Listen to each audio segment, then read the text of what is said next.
കേരളത്തിൽ ഒറ്റപ്പെട്ട കനത്ത മഴയ്ക്ക് സാധ്യതയുള്ളതിനാൽ നാളെ ജൂൺ 17-ാം തീയതി പത്തനംതിട്ട, ഇടുക്കി ജില്ലകളിൽ യെല്ലോ അലർട്ട് പ്രഖ്യാപിച്ചു. സംസ്ഥാനത്ത് മഴ ദുർബലമാകുന്നു. പസഫിക് സമുദ്രത്തിൽ രൂപപ്പെട്ട എൽ നിനോ പ്രതിഭാസമാണ് ഈ പ്രാവശ്യം മഴ കുറയാൻ കാരണം.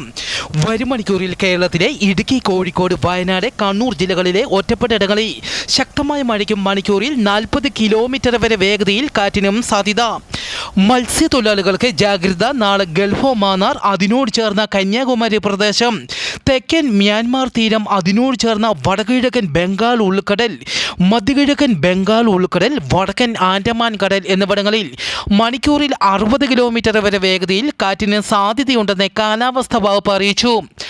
ഇന്തോനേഷ്യ ശക്തമായ ഭൂകമ്പം. ഇന്തോനേഷ്യയിലെ സുലവേസി ദ്വീപിന് സമീപമാണ് ഭൂകമ്പമുണ്ടായത്.